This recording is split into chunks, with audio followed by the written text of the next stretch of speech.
সূরা আল Balad. Rahman রহিম আল্লাহ তাআলার নামে।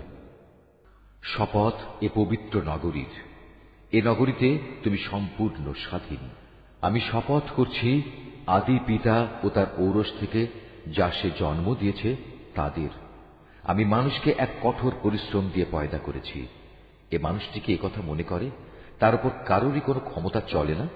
সে বলে, আমি তো প্রচুর সম্পদ উড়িয়ে দিয়েছি। সে কি ভেবেছে তার এসব কর্মকাণ্ড কেউ দেখেনি? আমি কি ভালো মন্দ দেখার জন্য তাকে দুটো চোখ দেইনি? আমি কি তাকে একটি জিহ্বা ও দুটো ঠোঁট দেইনি? আমি কি তাকে ন্যায় অন্যায় দুটো পথ বলে দেইনি? কিন্তু সে তো দুর্গম পথ পার হওয়ার হিম্মত দেখায়নি। তুমি কি জানো সে দুর্গম পথটি কি?